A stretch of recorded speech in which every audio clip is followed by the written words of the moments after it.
옛날 옛적 금강산 골마다 진달래 피어나던 봄이었습니다. 그곳에 청비나기 이를 데 없으나 놀기 좋아하기로 이름난 선비 하나가 있었지요. 그 선비는 이름마저 굳이 밝히지 않을 만큼 세속과 담을 쌓고 살았는데 누가 이름을 물으면 그저 허허 웃으며 대답했지요. 나는 그저 뒷짐을 지고 산천을 거니는 사람이여. 이름이야 이 골짝 바람결에 날려보낼 것이니 굳이 묻지 마시오. 이 선비가 하는 일이라곤 봉구라는 하인 하나를 데리고 명산대천을 찾아다니며 시 한 수 읽고 좋은 술 만나면 한껏 웃으며 마시는 것뿐이었지요. 자, 봉구야. 너도 한잔 하여라. 봉구는 선비가 따라주는 술을 넙죽 받아 마시면서도 얼굴이 벌개져선 늘 집에 돌아갈 걱정이었지요. 나으리, 벌써 몇 달째입니다. 집에는 언제 돌아가십니까?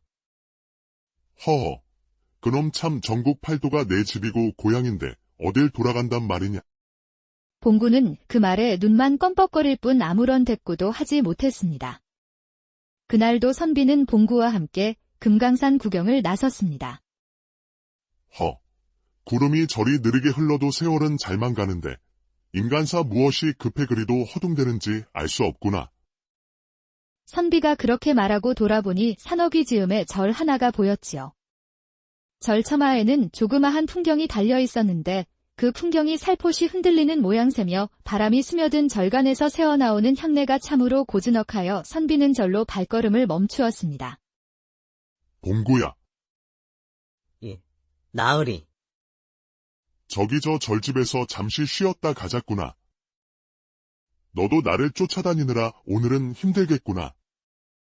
스님들께 따끈한 차 한 잔 얻어 마시면 피로가 순풍에 흩어지듯 날아갈 것이다. 그러시지요. 나으리께선 산을 타시는지 걸으시는지 구분도 안 가옵니다요. 다 좋으니 부디 이 다리가 무사히 절집까지 가게 해주시옵소서. 봉구는 투덜거리며 선비의 뒤를 따랐지요. 그리고 절마당에 들어서니 뜻밖에도 절집 스님들과 동자승들이 분주히 왔다 갔다 하며 뭔가를 나르고 지우고 또 모여서 쑥떡 공론을 하는 게 아니겠습니까? 평소 같으면 목탁 소리와 연불 소리가 잔잔히 울릴 텐데 오늘은 왠지 절집이 마치 장터처럼 시끌벅적하였습니다. 선비가 부처님 상에 절을 한 번 올린 뒤 고개를 갸웃하며 봉구를 보며 물었지요. 봉구야, 오늘 이 절집이 웬일로 이리도 술렁이느냐? 저 스님들 얼굴빛이 하나같이 분주하구나. 하면 제가 가서 슬쩍 물어볼까요? 그러거라. 나는 부처님 앞에서 세속의 시름을 잠시 털고 있겠다. 봉구가 종종 걸음으로 동자승 하나를 붙잡더니 귓속말을 하고 동자승은 눈을 동그랗게 뜨고 또 누구를 불러오며 이야기가 꼬리를 물더니 이내 봉구가 허둥지둥 돌아왔습니다. 나으리께서 놀라실 소식 하나 있사옵니다. 놀랄 일이란 것이 과연 무엇이냐? 혹시 절집 뒤뜰에 호랑이라도 들어앉았더냐? 아니옵니다요. 오늘 밤 이 절에 평안감사께서 오신답니다. 선비는 눈썹을 실룩이며 픽 웃었습니다. 감사라. 그래 그 양반이 이 산골 절집엔 또 무슨 바람을 타고 오신다더냐? 스님들 말씀으로는 평안감사께서 금강산 풍류를 즐기시겠다며 절에서 연회를 여신답니다. 그래서 오늘 밤 이곳을 찾아오시는데 금강산의 신선이 산다하니 달 아래에서 신선 구경을 하겠다 합니다. 그리고 기녀들도 잔뜩 데리고 온다 하옵니다. 선비가 그 말을 듣고는 허리를 뒤로 젖히며 껄껄 웃었습니다. 신선 구경이라. 이놈아, 저 세속에 찌든 벼슬아치가 무슨 신선을 본다 하느냐. 도리어 신선이 있다면 그자가 감사 노릇하는 꼴을 보고 멀리 달아나겠다. 그러면 나으리, 그 꼴을 잠시 구경하고 가시지요. 봉구의 말을 듣고 선비가 가만히 생각하는가 싶더니 다시 눈을 가늘게 뜨고 말했지요. 아니지. 구경만 하다 가기엔 재미가 덜하다. 오늘은 내가 직접 신선이 되어 볼까 하노라. 그러니 너는 곧장 절집 아래 마을에 내려가 마루줌을 한 병 구해오너라. 말 오줌을요? 그걸 어찌하시려 하옵니까? 허. 내가 그걸로 오늘 밤 평안감사께 장생불사의 술을 대접할 테니 어서 다녀오너라. 아니면 이 절집 승방에 숨어있던 귀신이 밤에 내 다리를 잡고 늘어질지도 모를 일이다. 봉구는 고개를 절레절레 흔들며 종종 걸음으로 산을 내려가며 중얼거렸죠. 정말이지 우리 나으리는 아무도 못 말려. 선비는 다시 부처님 전에 가서 손을 모으고 웃었습니다. 부처님, 오늘 밤은 세속의 한바탕 노름을 허락해 주십시오. 이런 풍류 또한 사람 사는 맛 아니겠습니까? 그리고는 문득 창 너머로 보이는 금강산 봉우리와 그 위로 달빛이 스며들기 시작하는 산등성이를 바라보며 조용히 시 한 수를 읊었습니다. 저 달빛 가득한 봉우리에도 나처럼 한량이 앉아 시름을 털겠지. 허나 내 오늘 밤 웃음 한 자락으로 평안감사의 오만을 씻어 주리라. 그 웃음소리가 절 마당까지 흘러나가자 몇몇 동자승이 신기한 듯 고개를 내밀어 보았지요.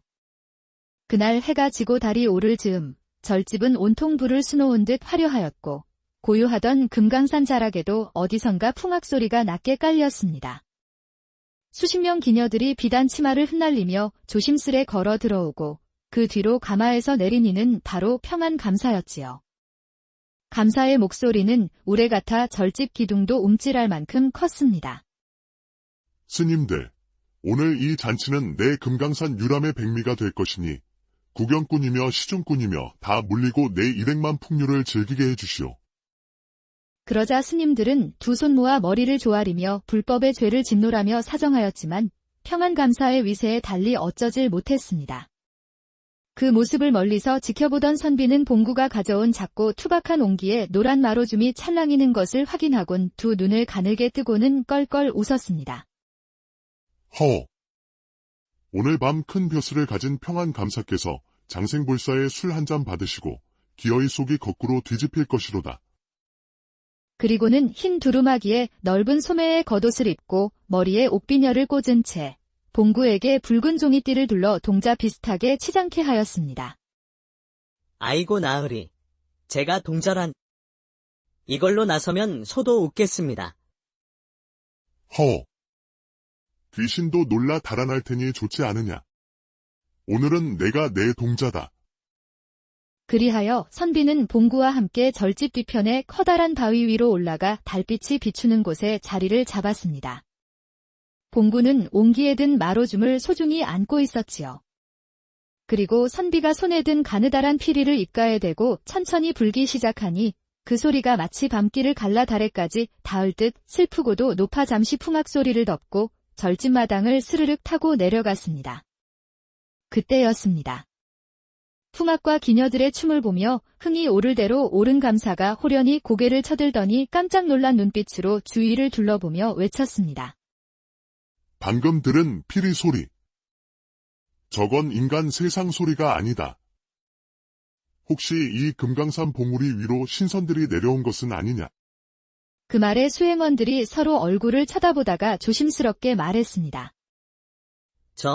저기 절집 뒷바위 위에 희미하게 흰옷 입은 이들이 보입니다. 감사가 술잔을 탁 내려놓고 벌떡 일어나 말했습니다. 너희 같은 속된 놈들이 어찌 신선을 대하랴. 내 직접 가서 인사를 올리겠다. 사또, 달빛이 차가우니 부디 조심하소서. 기녀 하나가 감사를 붙들려 하였으나 감사는 손등으로 쓱 밀어내고 홀로 절집 뒤편 바위 쪽으로 당당히 걸어갔지요. 그리고 바위 위로 올라가 달빛에 비친 신선의 형상, 곧 선비와 봉구를 보게 되었습니다. 선비는 그를 향해 가늘게 뜬 눈매로 아래를 내려다보며 피리를 슬쩍 놓고 웃었습니다. 허. 개오는 자가 평안감사가 아니냐. 감사는 깜짝 놀라 두 손을 모으고 고개를 푹 숙이며 말했습니다. 예, 소인은 평안감사이옵니다. 이 누추한 몸이 신선님을 뵙게 될 줄 어찌 알았겠나이까. 네, 내가 올 줄을 이미 알고 있었다. 그러하니 주저 말고 가까이 오너라. 감사가 달빛 바위까지 헉헉대며 올라오자 봉구가 품에 안고 있던 옹기를 살짝 흔들었고 살짝 벌어진 뚜껑 사이로 노란 거품이 올라왔습니다. 선비는 눈길을 주며 봉구에게 명했지요. 동자야, 장생볼사에 술을 부어라. 그러자 봉구가 마치 감로수라도 붓듯 술잔에 그 오줌을 또르르 따르고 두 손으로 감사에게 내밀었습니다. 이 술을 마시면 백발이 검게 변하고 늙지 않으며 천하의 권세가 늘 따르리라. 감사는 그 말을 듣고 눈물이 글썽해지도록 감격했습니다. 아이고 신선님. 제 이 몸이 부족하오나 정성은 지극하오니 부디 가오를 내려주옵소서. 감사는 덜덜 떨리는 손으로 술잔을 받아 한 모금에 꿀꺽 마셨습니다. 선비는 눈꼬리를 슬며시 올리더니 너털웃음을 지으며 말했지요. 좋다. 오늘부터 너는 더 큰 복을 받을 것이니 걱정 말고 물러가거라. 감사가 얼떨결에 몇 번이나 고개를 조아리고 비틀비틀 내려가는 뒷모습을 보며 선비와 봉구는 서로 눈짓을 주고받다 참지 못하고 껄껄 웃었습니다. 평안 감사께서 내가 내린 마로 좀 한 사발을 장생불사 주라며 꿀꺽 들이키다니 세상에 이런 풍류도 어디 있겠느냐. 저러다 내일 아침엔 두 다리가 오그라들어 더 이상 기생치마 속 구경도 못 가는 것 아닙니까? 그 달빛 속에 흰옷 입은 선비와 동자는 웃음에 잠기고 멀리 절집 처마에는 산들바람이 풍경을 살짝 울리고 있었지요. 그렇게 평안감사는 달빛 바위에서 신선께 술까지 하사받고는 마치 어린아이가 된 듯 연신 고개를 주걱거리며 비틀비틀 절집 마당으로 내려왔습니다. 마당 한가득 늘어선 기녀들과 가야금, 피리, 북소리가 그제야 다시 귓가에 스며들자 감사는 이제야 현실로 돌아온 듯 두 눈을 껌뻑이며 허리를 폈지요. 허, 내가 참으로 신선을 뵙다니. 이 금강산에 와서 이런 복을 누리다니 하늘이 내게 덧붙여준 천운이로다. 감사는 한 발짝 옮길 때마다 머리가 핑 돌고 가슴은 두근거려 서너 번 멈춰 숨을 고르며 신선이 준 술의 감로맛을 되새겼습니다. 그러다 기녀들이 살포시 다가와 사또께 술잔을 올리려 하니 감사는 손을 내저으며 말했습니다. 오늘은 사내의 마음에 이미 술이 가득 찼다. 이제 너희들 노래와 춤이나 실컷 보여 내 눈을 즐겁게 하라. 감사는 마루 위에 넓게 자리를 펴고 앉았습니다. 그 모습이 어찌나 근엄하고 또 거만해 보이는지 그 누구도 감사 앞에서 허리조차 펴지 못했죠. 그러나 감사의 가슴 속에는 달빛 바위 위에서 신선을 뵙던 그 순간이 아직도 생생히 남아 있었습니다. 분명히 내게 장생불사의 술을 주었으니 이 몸이 앞으로 백발이 검게 변하고 권세가 더 높아져 천하의 이름을 떨치게 될 터. 허허, 금강산 바람이 달라 보이는구나. 감사는 그런 희망과 감격에 푹 젖어 기녀들의 노래도 귀담아 듣지 않으며 내내 흥건히 취한 얼굴로 밤을 지새웠습니다. 이튿날 감사는 가마를 타고 산길을 내려가며 두 눈을 반쯤 감은 채 웃음 띤 얼굴로 말했지요. 어제 내가 본 신선의 기세가 마치 흰 구름 위를 유유히 걷는 듯하였지. 그 입가에서 풍기는 바람이 어쩐지 서늘하고 깨끗하여 내 지난날 욕심 많던 마음까지 다 씻어내는 듯하더라. 그러자 좌우에 있던 부하들이 감탄한 듯한 표정으로 머리를 조아리며 말했습니다. 사또께선 과연 큰 복을 받으신 게 분명하옵니다. 이제부터는 천하의 길이길이 그 권세와 복록이 이어질 것이옵지요. 감사는 기분이 더욱 좋았는지 가마 안에서 손으로 널쩍 다리를 탁탁 두드리며 흥에 겨워 콧노래를 불렀지요. 그러나 그 웃음소리 뒤로 봉구는 가마 옆에 따라붙으며 그 모습을 보곤 돌아서서 키득키득 웃었습니다. 사실 봉구는 가마 행렬 뒤를 따라 내려오며 살짝 고개를 내밀어 그 기색을 살폈던 것이었습니다. 허, 우리 나으리께서도 참 대단하시지. 평안 감사 같은 권세 높은 이조차 그 한바탕 꾀에 완전히 놀아나 지금도 장생불사 꿈에 들떠 있으니. 며칠이 지나 감사 일행은 며칠간 금강산 유람을 마치고 평양으로 돌아가는 길에 다시금 그 절집을 지나가게 되었습니다. 감사가 빛나는 눈으로 절집을 바라보며 말했지요. 저기 저 절집에서 내가 신선을 배웠지. 그 신선의 모습이 자꾸 꿈에 오르내려 내 다시 한번 그 자취를 살피고 싶은 생각이로다. 부하들이 깜짝 놀라 말했습니다. 이 사또. 허나 신성께서 함부로 다시 뵙게 허락하시진 않을까 염려되옵니다. 그 말에 감사가 손을 내저으며 말했죠. 어찌 두렵겠느냐. 내 마음이 이리도 간절하니 그 신성께서도 분명히 다시 나타나 주실 것이다. 감사는 가마에서 내려 절집으로 발길을 돌렸습니다. 절집 스님들은 평안감사가 다시 들이닥치자 눈이 동그래져 머리를 조아리며 물었습니다. 아이고 사또, 부디 또 무슨 일로 오셨는지. 감사는 마루 위에 걸터앉아 빙긋이 웃으며 말했지요. 내 다시 그 신선을 뵙고 싶어 이리 왔노라.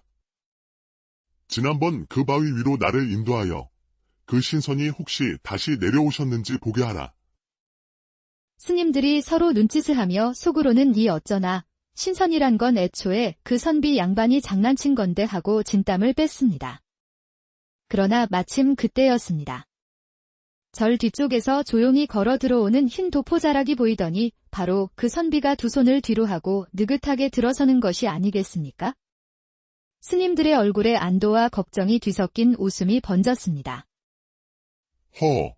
이제 걱정 안 해도 되겠구먼. 선비께서 다 알아서 하실 테지. 그때가 음력 보름이라 달이 유난히도 둥글고 밝았습니다.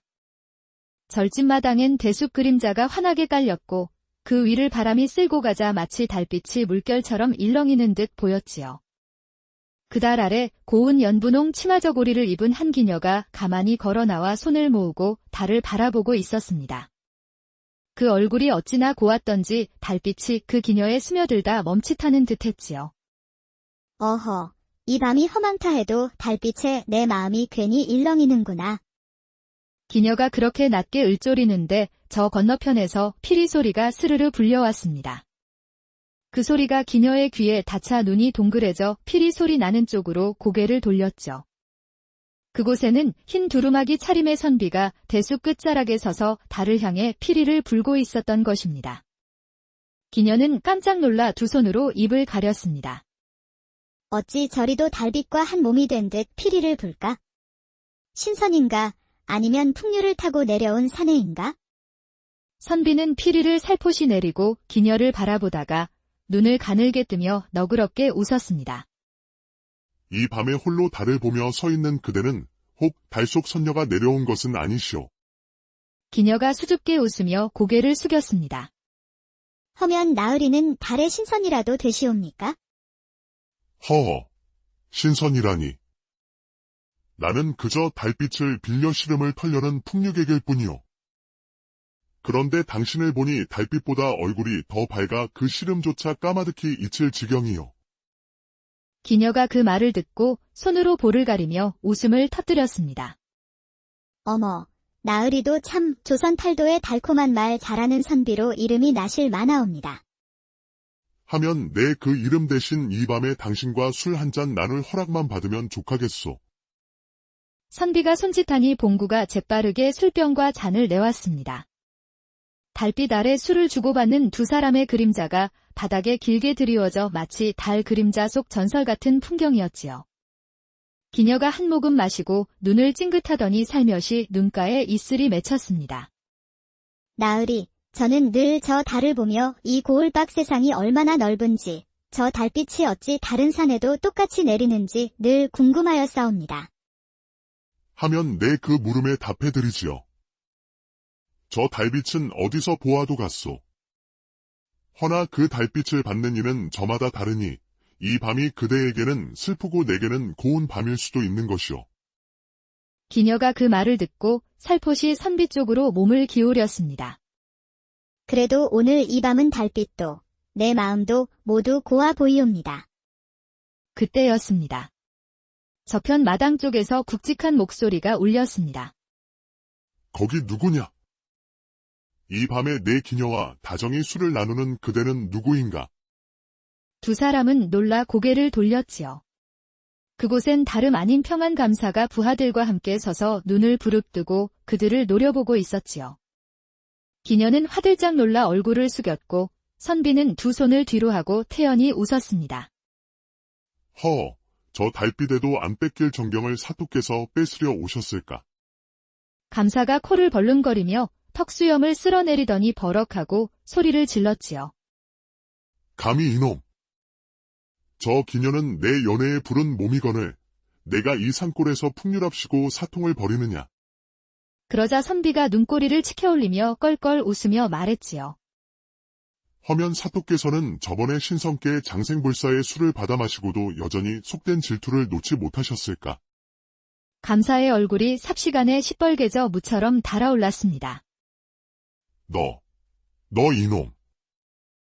내가 어찌 그 일을 아느냐. 혹시 그 신성께서 내 비밀을 누설하신 것이냐. 그러자 그 곁에 숨어있던 봉구가 몸을 흔들며 껄껄 웃었습니다. 사또, 그 신선은 이 나으리 옵니다. 어찌 보면 사또께서야말로 달빛에 홀린 사람이지요. 그 말에 기녀가 손을 입에 대고 피식 웃음을 터뜨렸지요. 사또, 꿈에서조차 신선님을 찾으셨다 들었사온데 정령 연정에 허기지신 건 사또 아니시옵니까? 감사는 목이 뻣뻣해져 숨을 몰아쉬며 두 눈만 깜박이다가 끝내 말도 못하고 뒤돌아 수행들을 향해 소리쳤습니다. 가자. 더는 이 절집에 있을 것도 없다. 그러더니 도포자락을 휙 뿌리치며 절마당을 내려갔습니다. 그 뒷모습이 어찌나 바빠 보이는지 마치 도망가는 토끼 같기도 했지요.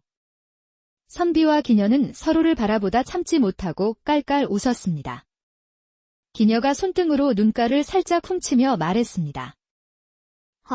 나으리 덕에 저 같은 기녀가 이 밤을 평생 잊지 못할 추억으로 삼게 되었사옵니다. 선비가 술잔을 들어 기녀 쪽으로 기울였습니다. 나도 마찬가지요. 이 밤 달빛에 비친 그대의 웃음이 이 산수를 다시 찾을 큰 가닥이 될 것 같소. 그때 달빛이 두 사람의 그림자를 더 길게 엮어주듯 조용히 절집마당을 덮었습니다. 그때 멀리서 스님이 웃으며 걸어오더니 말했지요. 또 무슨 달맞이 노름이 이렇게 재밌어졌단 말이요. 평안감사 일행들이 국수를 삶다 떠났으니 함께 드십시다. 그리하여 달빛이 절집마당을 더 깊이 적시던 밤, 선비와 기녀는 스님의 손짓을 받아 절집의 작은 요사채로 들어갔습니다. 그곳은 툇마루가 달빛에 허옇게 비쳐 나무결마다 은실 같은 빛이 스며들고 있었지요. 스님은 두 손을 뒤로 하고 너털 웃음을 지으며 말했지요. 나도 이 절에서 40년을 살았건만 이렇게 시끌벅적하고 재미난 달밤은 처음이로다. 그러더니 동자승을 불러 김이 모락모락 나는 국수를 들여오게 했습니다. 커다란 대야에 담긴 국수는 갓 삶아낸 것이어서 가만히 들여다보기만 해도 입안에 군침이 돌았지요. 스님은 자기 앞으로 국수를 한 젓가락 가만히 덜더니 젓가락을 슬며시 들어 후 불며 말했습니다. 사람 마음이란 게 묘하여 큰 잔치에서 산의 진미를 먹을 때보다 이 국수 한 그릇의 마음이 더 화해질 때가 있지요. 선비가 그 말을 듣고 껄껄 웃으며 말했습니다. 스님 말씀대로요. 오늘 저 달빛 아래 버린 한바탕 소동이 평안 감사가 차린 연회보다 100배는 더 만난 잔치가 되었소이다. 그러자 기녀가 가만히 국수를 덜어 입에 넣고 싶더니 눈을 찡긋하며 웃었습니다. 허면 이 국수 맛은 어쩐지 나으리의 장난기만큼이나 간이 딱 맞는 듯하옵니다. 선비가 피식 웃으며 국수를 한 젓가락 크게 먹고 나서 기녀를 바라보았습니다. 내 평생 수많은 산을 다니며 온갖 진기한 것을 보았지만 오늘처럼 달빛에 웃는 여인의 얼굴이 이리 고울 줄은 몰랐소이다. 기녀는 그 말에 손등으로 살짝 볼을 가리더니 말했지요. 나으리야말로 어쩌자고 기녀의 마음을 이리 쉽게 흔드시옵니까? 그러자 스님이 두 손을 슬며시 모으며 부드럽게 웃었지요. 좋지요. 이 늙은 중이 보기에 사람이 이따금 시름을 놓고 웃는 것도 큰 복 가운데 하나라오. 그때 문밖에서 바람이 불어 종소리가 맑게 울리며 절집의 작은 등불이 살포시 흔들렸습니다. 스님은 눈길을 문가에 두며 조용히 을조렸지요. 달빛도 고요하고 바람도 잔잔하니 부디 이 웃음이 오래가면 좋겠구나. 기녀도 가만히 두 손을 무릎 위에 올리고 눈을 감은 채 숨을 깊이 들이쉬었습니다. 오늘 이 밤 저 달과 바람과 국수맛까지 모두 제 마음에 오래 머물렀으면 좋겠사옵니다. 선비는 그 모습을 흐뭇하게 바라보다가 툇마루에서 일어나 달빛이 깔린 마당으로 천천히 걸어 나갔습니다. 기녀가 놀라 뒤를 돌아 물었지요. 나으리, 어디 가시렵니까? 그러자 선비는 뒤돌아서 고운 미소를 띠고 손을 들어 보였습니다. 내 이 달빛이 사라지기 전 산등성이 하나 넘어 바람소리 더 듣고 오려 하오. 스님도 두 눈을 가늘게 뜨고 웃으며 말했지요. 허, 역시 선비라 하니 풍류를 쫓는 발걸음은 막을 재간이 없구려. 그리하여 선비는 봉구와 함께 달빛을 밟으며 절집을 나섰습니다. 봉구가 뒤에서 조심스레 물었지요. 나으리, 오늘은 정말이지 평안감사도 속이고 기녀 마음도 흔드시고 이 산천까지 웃게 하셨으니 이제 또 어디로 가시렵니까? 선비가 두 손을 뒤로 하고 길 위에 서서 달을 올려다 보았습니다. 저 달이 머무는 곳이면 어디든 좋지 않겠느냐. 내 발길 닿는 곳마다 시를 남기고 내 웃음 머무는 자리마다 바람이 노래를 부르도록 하려다. 봉구가 고개를 주걱거리며 발맞추어 걸어갔습니다. 그 두 사람의 그림자가 길게 달빛 위로 늘어져 마치 산 너머까지 이어질 듯 했지요. 뒤편 절집마루에 앉은 기녀는 그 모습을 가만히 바라보다 두 손을 가슴 위에 얹고 조용히 웃었습니다. 허면 나으리, 부디 이 달빛이 마르는 날에도 제 웃음만은 잊지 마시옵소서. 스님은 그 곁에 앉아 다정히 고개를 끄덕이며 말했습니다. 당신도 그 웃음 오래 간직하시오. 사람이 웃음 잃으면 복도 따라 달아난다 했지 않소. 이윽고 달은 더 높이 올라 봉우리 위에서 세상을 비추었습니다. 그 빛 속에 풍류를 쫓아 떠나는 선비의 발걸음, 달빛에 웃는 기녀의 옷자락, 그리고 두 눈을 가늘게 뜨고 모두를 바라보는 늙은 스님, 옛날 옛적 금강산 골마다 진달래 피어나던 봄이었습니다. 그곳에 청빈하기 이를 데 없으나 놀기 좋아하기로 이름난 선비 하나가 있었지요. 그 선비는 이름마저 굳이 밝히지 않을 만큼 세속과 담을 쌓고 살았는데 누가 이름을 물으면 그저 허허 웃으며 대답했지요. 나는 그저 뒷짐을 지고 산천을 거니는 사람이여. 이름이야 이 골짝 바람결에 날려보낼 것이니 굳이 묻지 마시오. 이 선비가 하는 일이라곤 봉구라는 하인 하나를 데리고 명산대천을 찾아다니며 시 한 수 읽고 좋은 술 만나면 한껏 웃으며 마시는 것뿐이었지요. 자, 봉구야. 너도 한잔 하여라. 봉구는 선비가 따라주는 술을 넙죽 받아 마시면서도 얼굴이 벌개져선 늘 집에 돌아갈 걱정이었지요. 나으리, 벌써 몇 달째입니다. 집에는 언제 돌아가십니까? 허허, 그놈 참 전국 팔도가 내 집이고 고향인데 어딜 돌아간단 말이냐. 봉구는 그 말에 눈만 껌뻑거릴 뿐 아무런 대꾸도 하지 못했습니다. 그날도 선비는 봉구와 함께 금강산 구경을 나섰습니다. 허, 구름이 저리 느리게 흘러도 세월은 잘만 가는데 인간사 무엇이 급해 그리도 허둥대는지 알 수 없구나. 선비가 그렇게 말하고 돌아보니 산어귀 지음의 절 하나가 보였지요. 절 처마에는 조그마한 풍경이 달려 있었는데 그 풍경이 살포시 흔들리는 모양새며 바람이 스며든 절간에서 새어나오는 향내가 참으로 고즈넉하여 선비는 절로 발걸음을 멈추었습니다. 봉구야, 예, 나으리. 저기 저 절집에서 잠시 쉬었다 가자꾸나. 너도 나를 쫓아다니느라 오늘은 힘들겠구나. 스님들께 따끈한 차 한 잔 얻어 마시면 피로가 순풍에 흩어지듯 날아갈 것이다. 그러시지요. 나으리께선 산을 타시는지 걸으시는지 구분도 안 가옵니다요. 다 좋으니 부디 이 다리가 무사히 절집까지 가게 해주시옵소서. 봉구는 투덜거리며 선비의 뒤를 따랐지요. 그리고 절마당에 들어서니 뜻밖에도 절집 스님들과 동자승들이 분주히 왔다 갔다 하며 뭔가를 나르고 지우고 또 모여서 쑥덕 공론을 하는 게 아니겠습니까? 평소 같으면 목탁 소리와 연불 소리가 잔잔히 울릴 텐데 오늘은 왠지 절집이 마치 장터처럼 시끌벅적하였습니다. 선비가 부처님 상에 절을 한 번 올린 뒤 고개를 갸웃하며 봉구를 보며 물었지요. 봉구야, 오늘 이 절집이 웬일로 이리도 술렁이느냐. 저 스님들 얼굴빛이 하나같이 분주하구나. 하면 제가 가서 슬쩍 물어볼까요? 그러거라. 나는 부처님 앞에서 세속의 시름을 잠시 털고 있겠다. 봉구가 종종 걸음으로 동자승 하나를 붙잡더니 귓속말을 하고 동자승은 눈을 동그랗게 뜨고 또 누구를 불러오며 이야기가 꼬리를 물더니 이내 봉구가 허둥지둥 돌아왔습니다. 나으리께서 놀라실 소식 하나 있사옵니다. 놀랄 일이란 것이 과연 무엇이냐? 혹시 절집 뒤뜰에 호랑이라도 들어앉았더냐? 아니옵니다요. 오늘 밤 2절에 평안감사께서 오신답니다.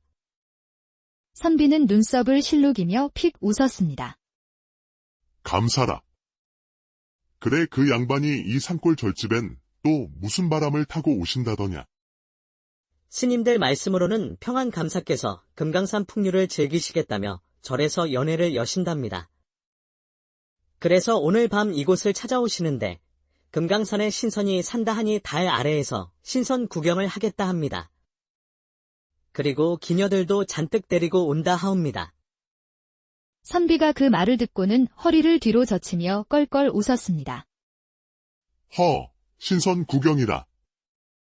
이놈아, 저 세속에 찌든 벼슬아치가 무슨 신선을 본다 하느냐. 도리어 신선이 있다면 그자가 감사 노릇하는 꼴을 보고 멀리 달아나겠다. 그러면 나으리, 그 꼴을 잠시 구경하고 가시지요. 봉구의 말을 듣고 선비가 가만히 생각하는가 싶더니 다시 눈을 가늘게 뜨고 말했지요. 아니지. 구경만 하다 가기엔 재미가 덜하다. 오늘은 내가 직접 신선이 되어 볼까 하노라. 그러니 너는 곧장 절집 아래 마을에 내려가 마로줌을 한 병 구해오너라. 말 오줌을요? 그걸 어찌하시려 하옵니까? 내가 그걸로 오늘 밤 평안감사께 장생불사의 술을 대접할 테니 어서 다녀오너라. 아니면 이 절집 승방에 숨어있던 귀신이 밤에 내 다리를 잡고 늘어질지도 모를 일이다. 봉구는 고개를 절레절레 흔들며 종종 걸음으로 산을 내려가며 중얼거렸죠. 정말이지 우리 나으리는 아무도 못 말려. 선비는 다시 부처님 전에 가서 손을 모으고 웃었습니다. 부처님, 오늘 밤은 세속의 한바탕 노름을 허락해 주십시오. 이런 풍류 또한 사람 사는 맛 아니겠습니까? 그리고는 문득 창 너머로 보이는 금강산 봉우리와 그 위로 달빛이 스며들기 시작하는 산등성이를 바라보며 조용히 시 한 수를 읊었습니다. 저 달빛 가득한 봉우리에도 나처럼 한량이 앉아 시름을 털겠지. 허나 내 오늘 밤 웃음 한 자락으로 평안감사의 오만을 씻어 주리라.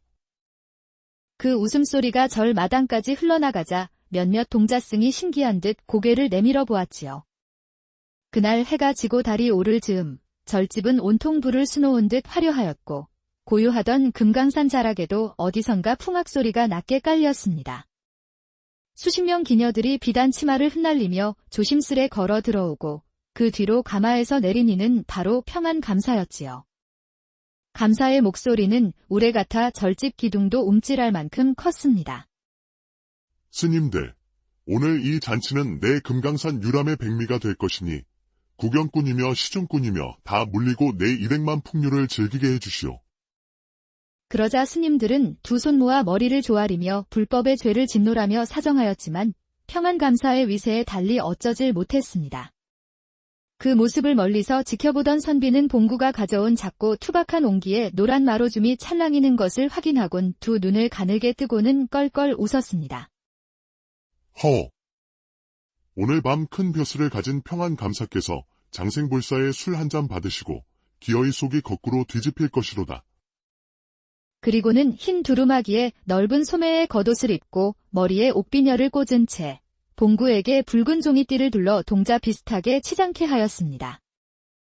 아이고 나으리, 제가 동자란. 이걸로 나서면 소도 웃겠습니다. 귀신도 놀라 달아날 테니 좋지 않으냐. 오늘은 내가 내 동자다. 그리하여 선비는 봉구와 함께 절집 뒤편에 커다란 바위 위로 올라가 달빛이 비추는 곳에 자리를 잡았습니다. 봉구는 옹기에 든 마로줌을 소중히 안고 있었지요. 그리고 선비가 손에 든 가느다란 피리를 입가에 대고 천천히 불기 시작하니 그 소리가 마치 밤길을 갈라 달에까지 닿을 듯 슬프고도 높아 잠시 풍악 소리를 덮고 절집마당을 스르륵 타고 내려갔습니다. 그때였습니다. 풍악과 기녀들의 춤을 보며 흥이 오를 대로 오른 감사가 호련히 고개를 쳐들더니 깜짝 놀란 눈빛으로 주위를 둘러보며 외쳤습니다. 방금 들은 피리 소리. 저건 인간 세상 소리가 아니다. 혹시 이 금강산 봉우리 위로 신선들이 내려온 것은 아니냐? 그 말에 수행원들이 서로 얼굴을 쳐다보다가 조심스럽게 말했습니다. 저기 절집 뒷바위 위에 희미하게 흰옷 입은 이들이 보입니다. 감사가 술잔을 탁 내려놓고 벌떡 일어나 말했습니다. 너희 같은 속된 놈들이 어찌 신선을 대하랴? 내 직접 가서 인사를 올리겠다. 사또, 달빛이 차가우니 부디 조심하소서. 기녀 하나가 감사를 붙들려 하였으나 감사는 손등으로 쓱 밀어내고 홀로 절집 뒤편 바위 쪽으로 당당히 걸어갔지요. 그리고 바위 위로 올라가 달빛에 비친 신선의 형상, 곧 선비와 봉구를 보게 되었습니다. 선비는 그를 향해 가늘게 뜬 눈매로 아래를 내려다보며 피리를 슬쩍 놓고 웃었습니다. 허. 개오는 자가 평안 감사가 아니냐? 감사는 깜짝 놀라 두 손을 모으고 고개를 푹 숙이며 말했습니다. 예, 소인은 평안 감사이옵니다. 이 누추한 몸이 신선님을 뵙게 될 줄 어찌 알았겠나이까? 네, 내가 올 줄을 이미 알고 있었다. 그러하니 주저 말고 가까이 오너라. 감사가 달빛 바위까지 헉헉대며 올라오자 봉구가 품에 안고 있던 옹기를 살짝 흔들었고 살짝 벌어진 뚜껑 사이로 노란 거품이 올라왔습니다. 선비는 눈길을 주며 봉구에게 명했지요. 동자야, 장생볼사에 술을 부어라. 그러자 봉구가 마치 감로수라도 붙듯 술잔에 그 오줌을 또르르 따르고 두 손으로 감사에게 내밀었습니다. 이 술을 마시면 백발이 검게 변하고 늙지 않으며 천하의 권세가 늘 따르리라. 감사는 그 말을 듣고 눈물이 글썽해지도록 감격했습니다. 아이고 신선님. 제 이 몸이 부족하오나 정성은 지극하오니 부디 가오를 내려 주옵소서.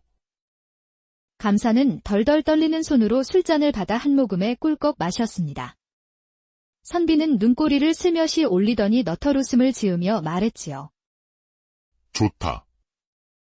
오늘부터 너는 더 큰 복을 받을 것이니 걱정 말고 물러가거라. 감사가 얼떨결에 몇 번이나 고개를 조아리고 비틀비틀 내려가는 뒷모습을 보며 선비와 봉구는 서로 눈짓을 주고받다 참지 못하고 껄껄 웃었습니다. 평안 감사께서 내가 내린 마로줌 한 사발을 장생불사 주라며 꿀꺽 들이키다니 세상에 이런 풍류도 어디 있겠느냐.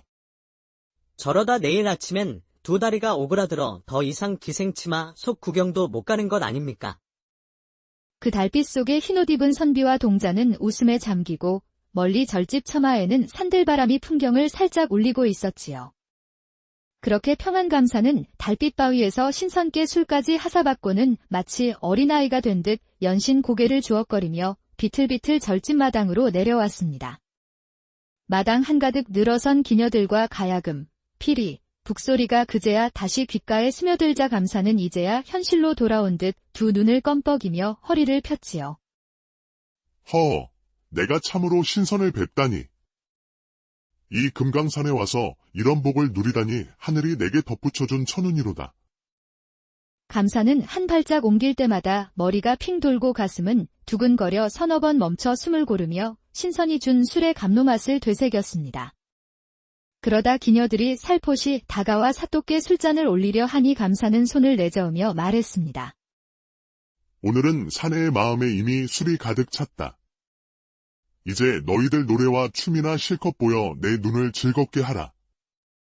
감사는 마루 위에 넓게 자리를 펴고 앉았습니다. 그 모습이 어찌나 근엄하고 또 거만해 보이는지 그 누구도 감사 앞에서 허리조차 펴지 못했죠. 그러나 감사의 가슴 속에는 달빛 바위 위에서 신선을 뵙던 그 순간이 아직도 생생히 남아 있었습니다. 분명히 내게 장생불사의 수를 주었으니 이 몸이 앞으로 100발이 검게 변하고 권세가 더 높아져 천하의 이름을 떨치게 될 터. 허허, 금강산 바람이 달라 보이는구나. 감사는 그런 희망과 감격에 푹 젖어 기녀들의 노래도 귀담아 듣지 않으며 내내 흥건히 취한 얼굴로 밤을 지새웠습니다. 이튿날 감사는 가마를 타고 산길을 내려가며 두 눈을 반쯤 감은 채 웃음 띤 얼굴로 말했지요. 어제 내가 본 신선의 기세가 마치 흰 구름 위를 유유히 걷는 듯하였지. 그 입가에서 풍기는 바람이 어쩐지 서늘하고 깨끗하여 내 지난날 욕심 많던 마음까지 다 씻어내는 듯하더라. 그러자 좌우에 있던 부하들이 감탄한 듯한 표정으로 머리를 조아리며 말했습니다. 사또께선 과연 큰 복을 받으신 게 분명하옵니다. 이제부터는 천하의 길이길이 그 권세와 복록이 이어질 것이옵지요. 감사는 기분이 더욱 좋았는지 가마 안에서 손으로 널쩍 다리를 탁탁 두드리며 흥에 겨워 콧노래를 불렀지요. 그러나 그 웃음소리 뒤로 봉구는 가마 옆에 따라붙으며 그 모습을 보곤 돌아서서 키득키득 웃었습니다. 사실 봉구는 가마 행렬 뒤를 따라 내려오며 살짝 고개를 내밀어 그 기색을 살폈던 것이었습니다. 우리 나으리께서도 참 대단하시지. 평안 감사 같은 권세 높은 이조차 그 한바탕 꾀에 완전히 놀아나 지금도 장생불사 꿈에 들떠 있으니. 며칠이 지나 감사 일행은 며칠간 금강산 유람을 마치고 평양으로 돌아가는 길에 다시금 그 절집을 지나가게 되었습니다. 감사가 빛나는 눈으로 절집을 바라보며 말했지요. 저기 저 절집에서 내가 신선을 배웠지. 그 신선의 모습이 자꾸 꿈에 오르내려 내 다시 한번 그 자취를 살피고 싶은 생각이로다.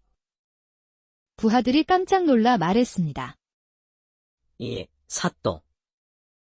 허나 신성께서 함부로 다시 뵙게 허락하시진 않을까 염려되옵니다. 그 말에 감사가 손을 내저으며 말했죠. 어찌 두렵겠느냐. 내 마음이 이리도 간절하니 그 신성께서도 분명히 다시 나타나 주실 것이다. 감사는 가마에서 내려 절집으로 발길을 돌렸습니다. 절집 스님들은 평안감사가 다시 들이닥치자 눈이 동그래져 머리를 조아리며 물었습니다. 아이고 사또, 부디 또 무슨 일로 오셨는지.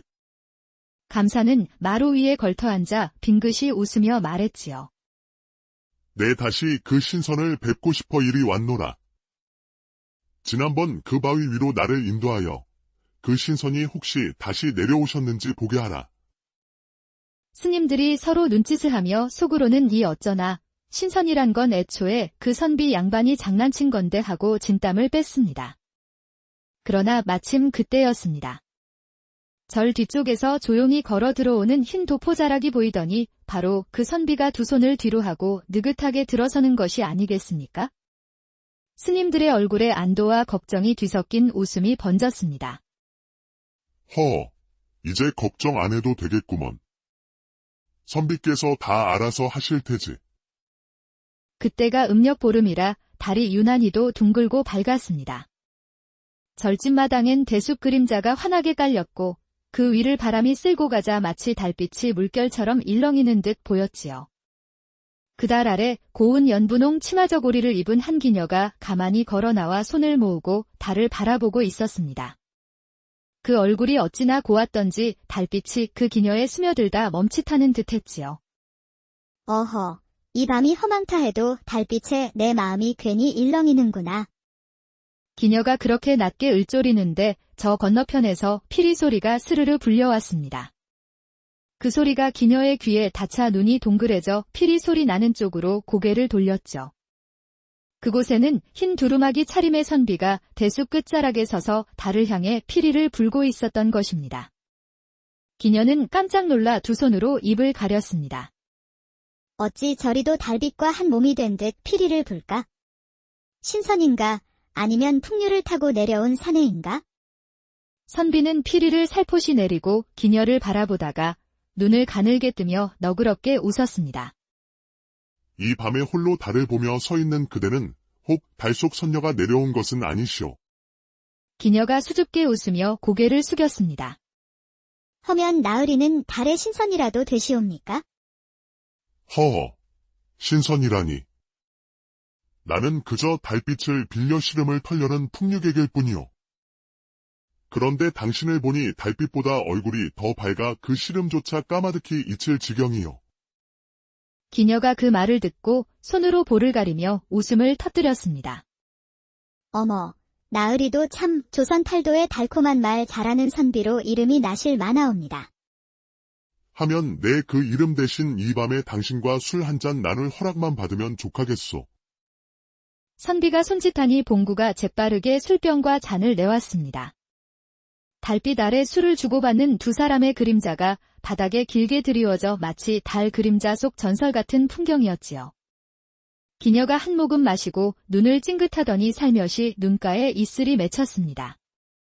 나으리, 저는 늘 저 달을 보며 이 고을박 세상이 얼마나 넓은지, 저 달빛이 어찌 다른 산에도 똑같이 내리는지 늘 궁금하였사옵니다. 하면 내 그 물음에 답해드리지요.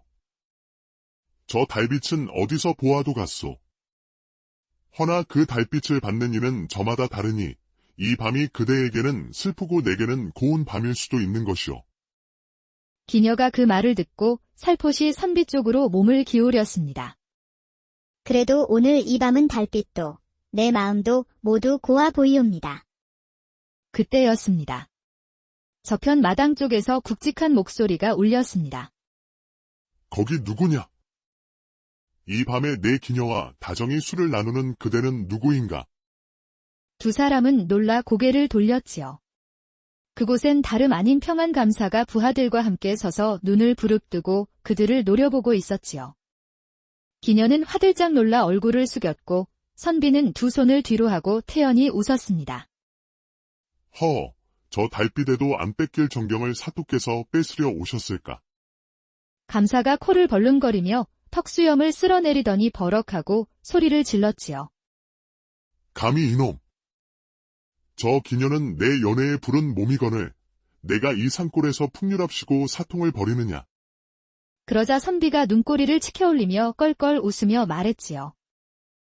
허면 사또께서는 저번에 신성께 장생불사의 술을 받아 마시고도 여전히 속된 질투를 놓지 못하셨을까? 감사의 얼굴이 삽시간에 시뻘개져 무처럼 달아올랐습니다. 너 이놈! 내가 어찌 그 일을 아느냐? 혹시 그 신성께서 내 비밀을 누설하신 것이냐? 그러자 그 곁에 숨어있던 봉구가 몸을 흔들며 껄껄 웃었습니다. 사또, 그 신선은 이 나으리옵니다. 어찌 보면 사또께서야말로 달빛에 홀린 사람이지요. 그 말에 기녀가 손을 입에 대고 피식 웃음을 터뜨렸지요. 사또, 꿈에서조차 신선님을 찾으셨다 들었사온데 정령 연정에 허기지신 건 사또 아니시옵니까? 감사는 목이 뻣뻣해져 숨을 몰아쉬며 두 눈만 깜박이다가 끝내 말도 못하고 뒤돌아 수행들을 향해 소리쳤습니다. 가자. 더는 이 절집에 있을 것도 없다. 그러더니 도포자락을 휙 뿌리치며 절마당을 내려갔습니다. 그 뒷모습이 어찌나 바빠 보이는지 마치 도망가는 토끼 같기도 했지요. 선비와 기녀는 서로를 바라보다 참지 못하고 깔깔 웃었습니다. 기녀가 손등으로 눈가를 살짝 훔치며 말했습니다. 나으리 덕에 저 같은 기녀가 이 밤을 평생 잊지 못할 추억으로 삼게 되었사옵니다. 선비가 술잔을 들어 기녀 쪽으로 기울였습니다. 나도 마찬가지요. 이 밤 달빛에 비친 그대의 웃음이 이 산수를 다시 찾을 큰 가닥이 될 것 같소. 그때 달빛이 두 사람의 그림자를 더 길게 엮어주듯 조용히 절집마당을 덮었습니다. 그때 멀리서 스님이 웃으며 걸어오더니 말했지요. 또 무슨 달맞이 노름이 이렇게 재밌어졌단 말이요. 평안감사 일행들이 국수를 삶다 떠났으니 함께 드십시다. 그리하여 달빛이 절집마당을 더 깊이 적시던 밤, 선비와 기녀는 스님의 손짓을 받아 절집의 작은 요사채로 들어갔습니다. 그곳은 툇마루가 달빛에 허옇게 비쳐 나무결마다 은실 같은 빛이 스며들고 있었지요. 스님은 두 손을 뒤로 하고 너털 웃음을 지으며 말했지요. 나도 이 절에서 40년을 살았건만 이렇게 시끌벅적하고 재미난 달밤은 처음이로다. 그러더니 동자승을 불러 김이 모락모락 나는 국수를 들여오게 했습니다. 커다란 대야에 담긴 국수는 갓 삶아낸 것이어서 가만히 들여다보기만 해도 입안에 군침이 돌았지요. 스님은 자기 앞으로 국수를 한 젓가락 가만히 덜더니 젓가락을 슬며시 들어 후 불며 말했습니다. 사람 마음이란 게 묘하여 큰 잔치에서 산의 진미를 먹을 때보다 이 국수 한 그릇의 마음이 더 화해질 때가 있지요. 선비가 그 말을 듣고 껄껄 웃으며 말했습니다. 스님 말씀대로요. 오늘 저 달빛 아래 버린 한바탕 소동이 평안 감사가 차린 연회보다 100배는 더 만난 잔치가 되었소이다. 그러자 기녀가 가만히 국수를 덜어 입에 넣고 싶더니 눈을 찡긋하며 웃었습니다. 허면 이 국수 맛은 어쩐지 나으리의 장난기만큼이나 간이 딱 맞는 듯하옵니다. 선비가 피식 웃으며 국수를 한 젓가락 크게 먹고 나서 기녀를 바라보았습니다. 내 평생 수많은 산을 다니며 온갖 진기한 것을 보았지만 오늘처럼 달빛에 웃는 여인의 얼굴이 이리 고울 줄은 몰랐소이다. 기녀는 그 말에 손등으로 살짝 볼을 가리더니 말했지요. 어허. 나으리야말로 어쩌자고 기녀의 마음을 이리 쉽게 흔드시옵니까? 그러자 스님이 두 손을 슬며시 모으며 부드럽게 웃었지요. 좋지요. 이 늙은 중이 보기에 사람이 이따금 시름을 놓고 웃는 것도 큰 복 가운데 하나라오. 그때 문밖에서 바람이 불어 종소리가 맑게 울리며 절집의 작은 등불이 살포시 흔들렸습니다. 스님은 눈길을 문가에 두며 조용히 을조렸지요. 달빛도 고요하고 바람도 잔잔하니 부디 이 웃음이 오래가면 좋겠구나. 기녀도 가만히 두 손을 무릎 위에 올리고 눈을 감은 채 숨을 깊이 들이쉬었습니다. 오늘 이 밤, 저 달과 바람과 국수맛까지 모두 제 마음에 오래 머물렀으면 좋겠사옵니다. 선비는 그 모습을 흐뭇하게 바라보다가 툇마루에서 일어나 달빛이 깔린 마당으로 천천히 걸어 나갔습니다. 기녀가 놀라 뒤를 돌아 물었지요. 나으리, 어디 가시렵니까? 그러자 선비는 뒤돌아서 고운 미소를 띠고 손을 들어 보였습니다. 내 이 달빛이 사라지기 전 산등성이 하나 넘어 바람소리 더 듣고 오려 하오. 스님도 두 눈을 가늘게 뜨고 웃으며 말했지요. 역시 선비라 하니 풍류를 쫓는 발걸음은 막을 재간이 없구려. 그리하여 선비는 봉구와 함께 달빛을 밟으며 절집을 나섰습니다. 봉구가 뒤에서 조심스레 물었지요. 나으리, 오늘은 정말이지 평안 감사도 속이고 기녀 마음도 흔드시고 이 산천까지 웃게 하셨으니 이제 또 어디로 가시렵니까? 선비가 두 손을 뒤로 하고 길 위에 서서 달을 올려다 보았습니다. 저 달이 머무는 곳이면 어디든 좋지 않겠느냐. 내 발길 닿는 곳마다 시를 남기고 내 웃음 머무는 자리마다 바람이 노래를 부르도록 하려다. 봉구가 고개를 주걱거리며 발맞추어 걸어갔습니다. 그 두 사람의 그림자가 길게 달빛 위로 늘어져 마치 산 너머까지 이어질 듯했지요. 뒤편 절집마루에 앉은 기녀는 그 모습을 가만히 바라보다 두 손을 가슴 위에 얹고 조용히 웃었습니다. 허면 나으리, 부디 이 달빛이 마르는 날에도 제 웃음만은 잊지 마시옵소서. 스님은 그 곁에 앉아 다정히 고개를 끄덕이며 말했습니다. 당신도 그 웃음 오래 간직하시오. 사람이 웃음 잃으면 복도 따라 달아난다 했지 않소. 이윽고 달은 더 높이 올라 봉우리 위에서 세상을 비추었습니다. 그 빛 속에 풍류를 쫓아 떠나는 선비의 발걸음, 달빛에 웃는 기녀의 옷자락, 그리고 두 눈을 가늘게 뜨고 모두를 바라보는 늙은 스님, 옛날 옛적 금강산 골마다 진달래 피어나던 봄이었습니다. 그곳에 청빈하기 이를 데 없으나 놀기 좋아하기로 이름난 선비 하나가 있었지요. 그 선비는 이름마저 굳이 밝히지 않을 만큼 세속과 담을 쌓고 살았는데 누가 이름을 물으면 그저 허허 웃으며 대답했지요. 나는 그저 뒷짐을 지고 산천을 거니는 사람이여. 이름이야 이 골짝 바람결에 날려보낼 것이니 굳이 묻지 마시오. 이 선비가 하는 일이라곤 봉구라는 하인 하나를 데리고 명산대천을 찾아다니며 시 한 수 읊고 좋은 술 만나면 한껏 웃으며 마시는 것뿐이었지요. 자, 봉구야. 너도 한잔 하여라. 봉구는 선비가 따라주는 술을 넙죽 받아 마시면서도 얼굴이 벌개져선 늘 집에 돌아갈 걱정이었지요. 나으리, 벌써 몇 달째입니다. 집에는 언제 돌아가십니까? 허허, 그놈 참 전국 팔도가 내 집이고 고향인데 어딜 돌아간단 말이냐. 봉구는 그 말에 눈만 껌뻑거릴 뿐 아무런 대꾸도 하지 못했습니다. 그날도 선비는 봉구와 함께 금강산 구경을 나섰습니다. 구름이 저리 느리게 흘러도 세월은 잘만 가는데 인간사 무엇이 급해 그리도 허둥대는지 알 수 없구나. 선비가 그렇게 말하고 돌아보니 산어귀 지음의 절 하나가 보였지요.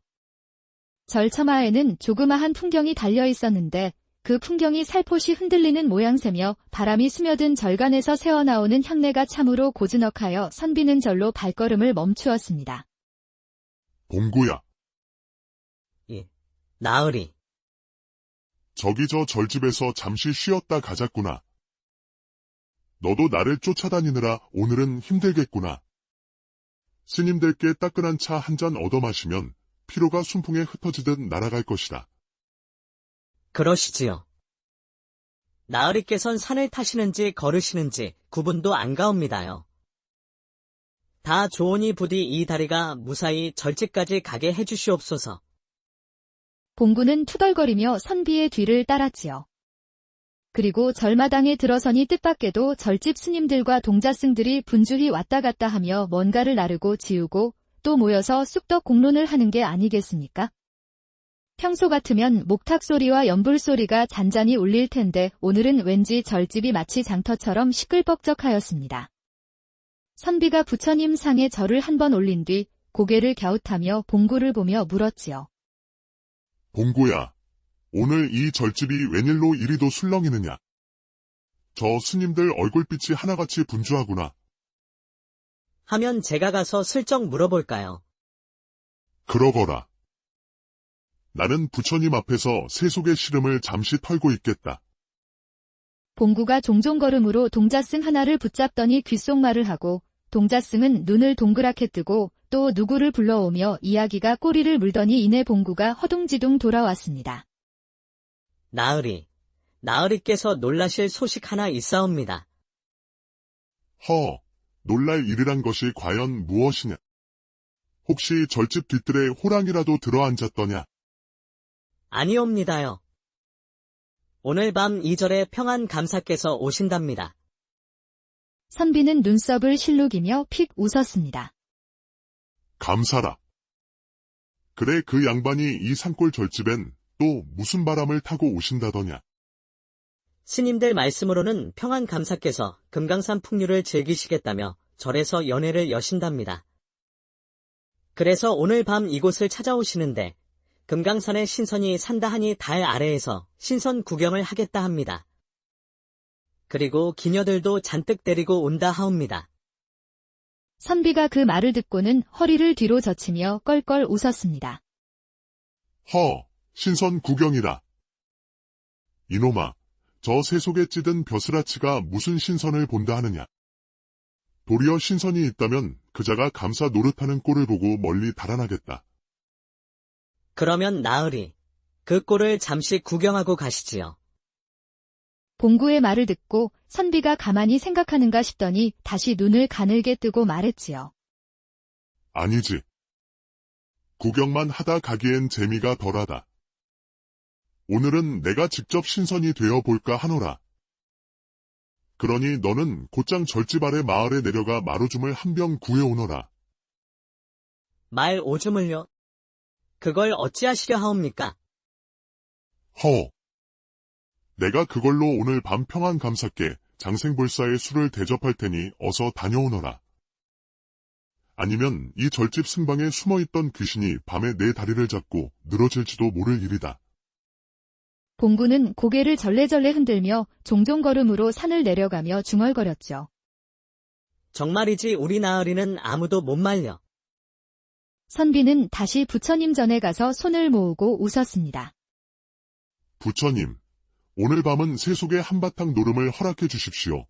이런 풍류 또한 사람 사는 맛 아니겠습니까?